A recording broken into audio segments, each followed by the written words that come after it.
Despite our company's excellent technical skills, the bankruptcy of a client who accounted for 90% of our sales pushed us into a critical situation. We're short $1 million and facing bankruptcy. The president sighed as he said this, but I stopped him. Will $1 million by the end of this week be enough? I owe this company a great deal for taking me in. All the employees listened intently to my secret plan. My name is Richard Jones. I left a major trading company 3 years ago and now work at a small metalworking factory in rural Nebraska. I'm 52 years old. There was a reason I left the big trading company where I had worked for a long time since being hired fresh out of college. In short, I was forced to resign. The company I used to work for mainly dealt with agricultural machinery, and each piece of equipment was expensive. We had to be extremely careful when delivering these machines. Of course, I always handled and delivered the equipment with great care. But one day, we received a call from a client saying that the delivered equipment had a serious defect, causing a temporary uproar in the company. The defect wasn't a design flaw. It was clearly damage that occurred either before or during transport. It wasn't just a scratch. The engine was damaged, causing it to catch fire during use, almost injuring an employee. Chris and I were in charge of this product deal. I was only responsible for transporting it to the client. Since it was a large delivery, I, with my commercial driver's license, usually handled these deliveries. Chris did the final check and loaded the truck. When I did the final check, there wasn't a single scratch. I think the machine must have tipped over during transport and got damaged, Chris said. I couldn't believe my ears. That made it sound like I had damaged the product and hidden it before delivery. I desperately argued back. At this point, there was no proof. Why don't we inspect the inside of the truck? If there are any marks, it would be evidence of some trouble during transport. Chris suggested, and we decided to check the truck used for delivery. Inside the truck, we found clear evidence of a heavy impact. Of course, there were no such marks during transport. Seeing those marks, Chris's face twisted in shock as he said, delivering something that might be defective, it could have led to a serious accident. I was harshly questioned and blamed by the higher-ups, and eventually, I was forced to resign. Leaving the company I had devoted myself to for so many years in such an undesirable way left me, to put it mildly, quite depressed. I was in my late 40s and serving as a section manager at the time. If it had been just me, it might have been bearable, but what pained me most was the impact on my wife. I met Margaret when she was working as a clerk at the same company. We got married when my career was going well, and we decided she would focus on housework. Although we didn't have children, we supported each other and lived together since then. Margaret understood my work and its intricacies. That's why I wanted Margaret to understand, but she didn't trust me. We fought many times, and finally she left me. Margaret wasn't working and probably realized she couldn't live on our savings and my modest severance pay. Shortly after she left, I received a signed divorce paper. I kept calling to talk things over, but she never answered. In the end, I had no choice but to sign the divorce papers. About a month after losing my job and my wife, an envelope arrived in my lethargic life. The sender was Chris.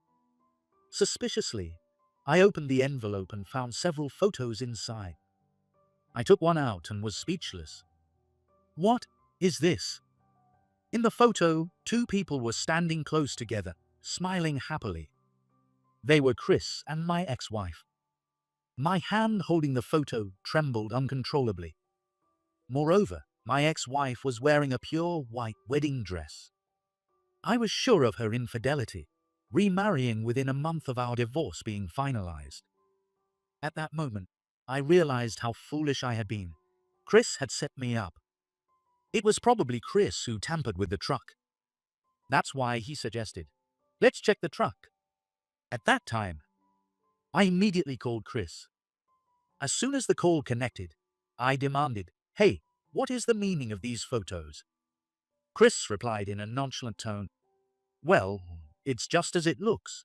We got married." "I don't understand. Were you involved with my wife before?" "It's your fault for neglecting her, Richard."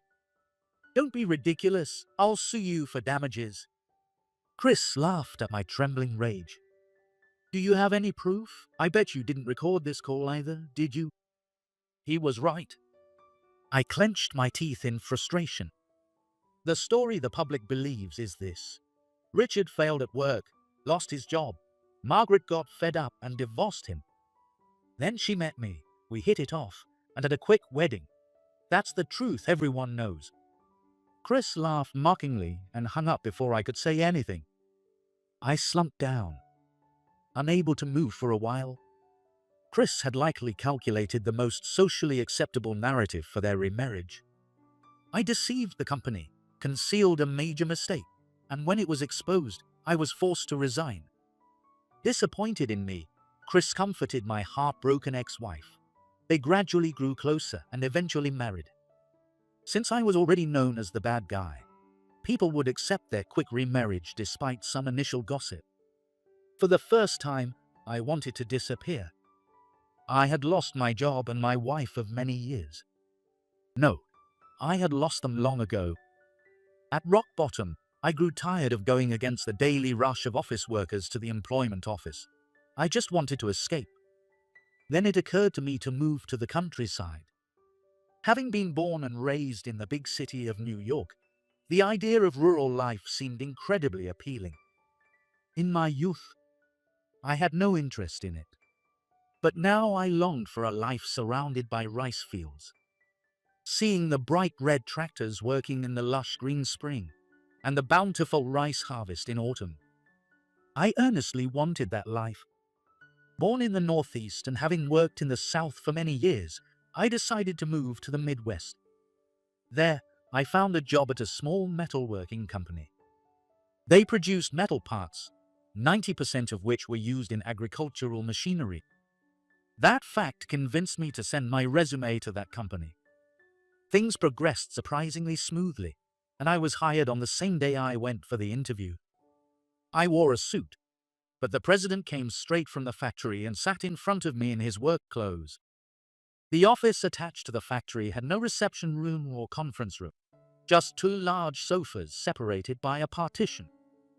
"You used to work for a big company. Impressive. Why did you quit?" "Well, there was a bit of trouble."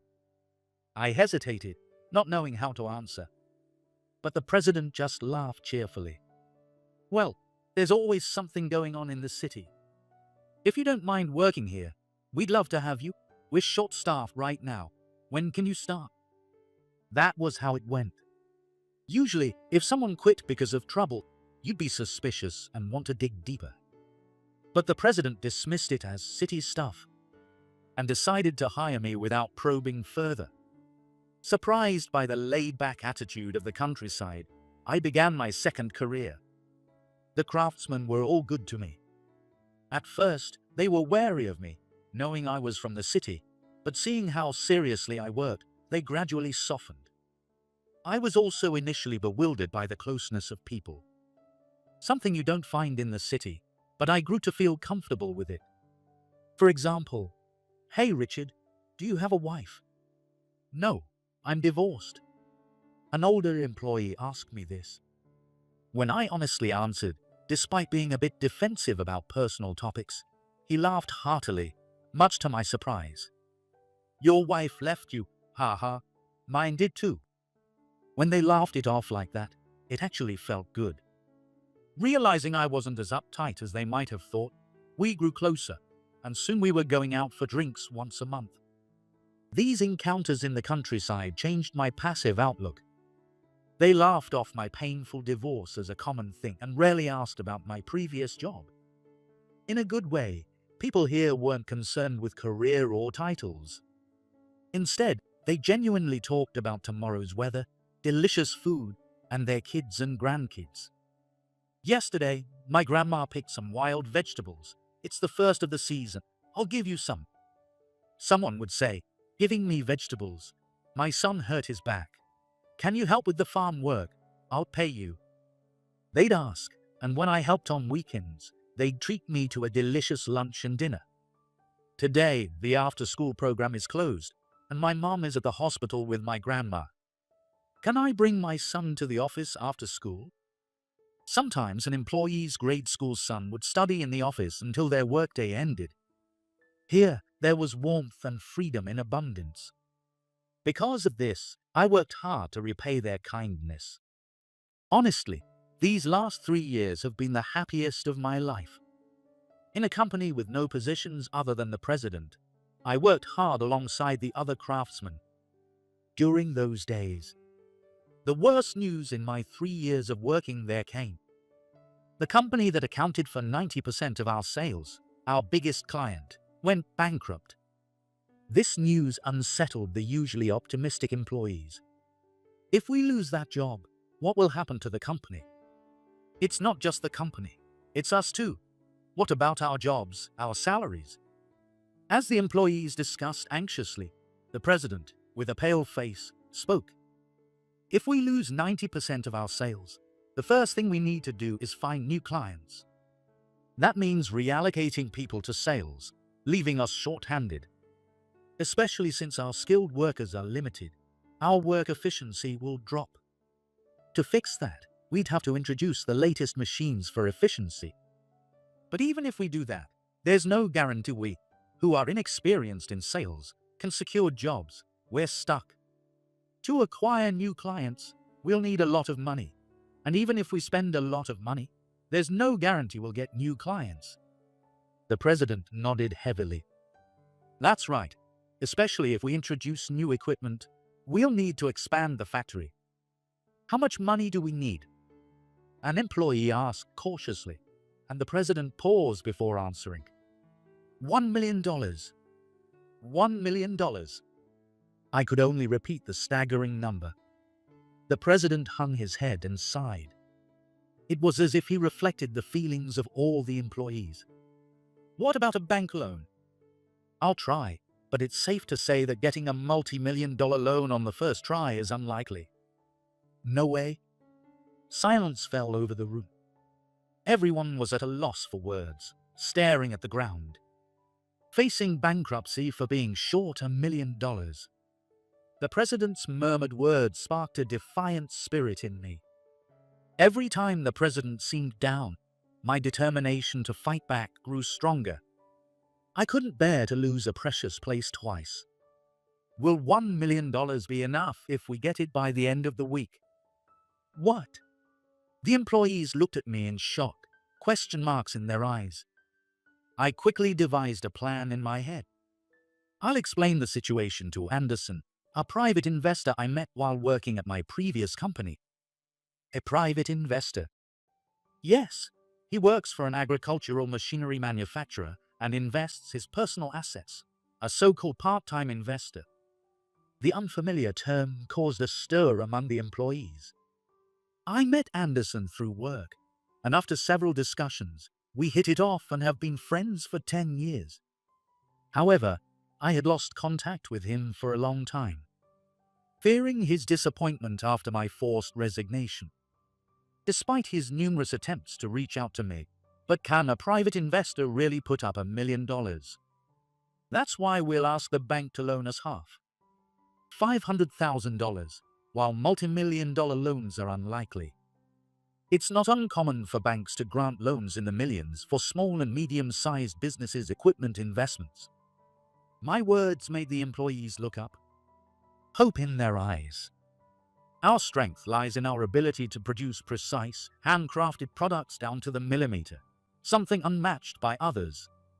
We can manufacture not only agricultural machinery, but also industrial and construction parts.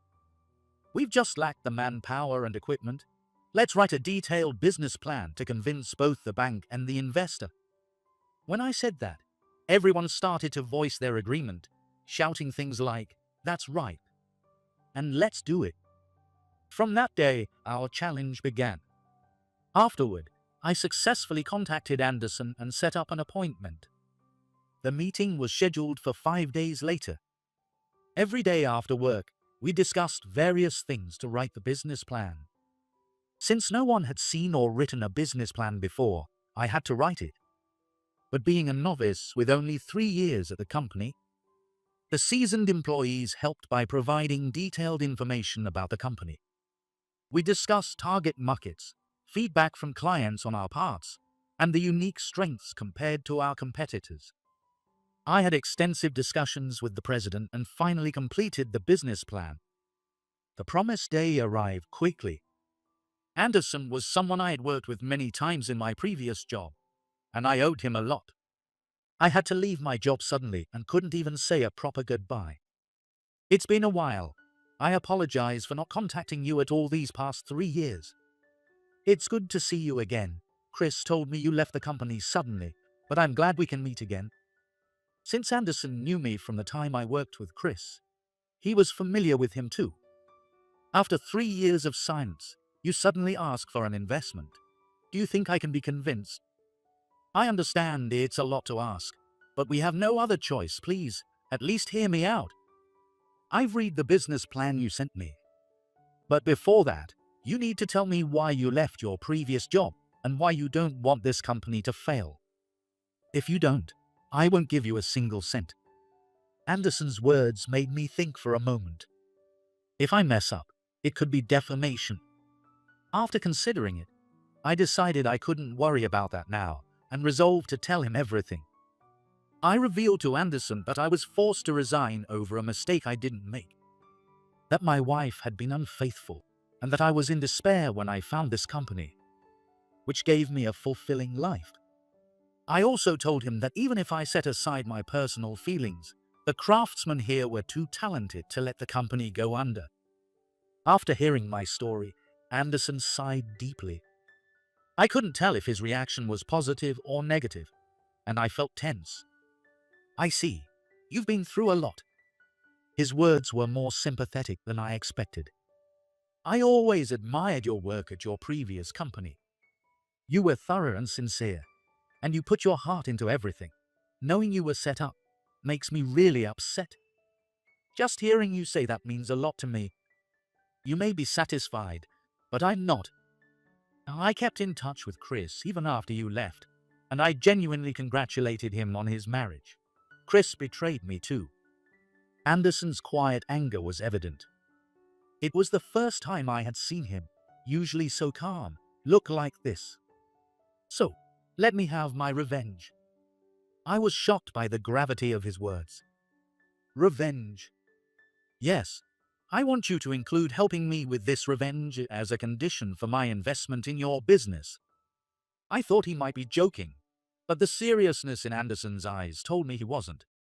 I swallowed hard and nodded. Understood. If there's anything I can do.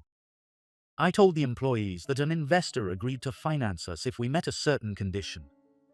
The employees had mixed reactions, unsure whether to be happy, but there was no time for detailed explanations. We tightened our focus and began consulting and gathering information, finally setting things in motion. Then, on an ordinary weekday, I received a call from someone. When I checked my smartphone after work, I saw an overwhelming number of missed calls from the same person. Seeing the name on the screen, I realized the plan was progressing well. I quickly called back. Hey, Richard, what the hell is going on? Chris shouted angrily as soon as he picked up. Yes, the caller was Chris. Speaking informally to a senior 10 years older isn't very respectful. My words didn't reach Chris's anger-fueled mind. Shut up. What's with this sudden claim for damages? You received the certified letter, I see. Yes, as stated in the document, I am claiming compensation for your infidelity. Both of you, of course. Do you have any proof? Of course. When I answered immediately, Chris was momentarily speechless, then regained his bravado. Bluffing. If you had proof, you would have claimed compensation long ago. Are you panicking because the statute of limitations is approaching? You can't produce evidence from the past now. It's different if the person admits it. What? What are you talking about? I haven't admitted anything. Chris, it's not you. It's Margaret. What? In fact, Before Chris called, I had already received a call from Margaret. Unlike Chris, who was working, Margaret saw her certified letter first and called me immediately. Nearly 3 years after the divorce, she was deeply shaken by the claim for damages and the amount. It didn't start with bad intentions, really. It was just one meal, and then it continued. But it's your fault for neglecting me because of work. I only believed in true love. When I repeated her words to Chris, he was speechless. I learned it from 3 years ago and recorded it this time. This will serve as solid evidence. As I said that, I heard a loud noise and the distant sounds of a heated argument. Chris had likely put down the phone to confront Margaret. I didn't know you recorded it. And you're the one who sent those photos 3 years ago and exposed everything on purpose. They argued in a truly ugly manner. Since the argument seemed likely to drag on, I confirmed I had recorded enough of their conversation and hung up. I trusted the lawyer I had hired to handle the rest. I immediately contacted Anderson to share the amusing events that had just unfolded. Thus, as promised, we received funding from Anderson and a loan from the bank, saving the company. I used my experience, connections from my previous sales job, to actively reach out to companies in various fields and secured a variety of jobs. The investment in equipment increased our efficiency. And we also hired and trained several young workers to preserve the craftsmanship skills. We significantly expanded our business to include not just agricultural machinery, but also construction and industrial parts. As a result, our performance improved dramatically, surpassing our previous achievements. The craftsmen adapted flexibly to new types of orders they had never handled before. Some even said, "It's more challenging and enjoyable than before." We also began accepting custom part orders, increasing our unit prices. However, even a slight drop in precision would result in a significant loss of trust. Therefore, everyone worked responsibly.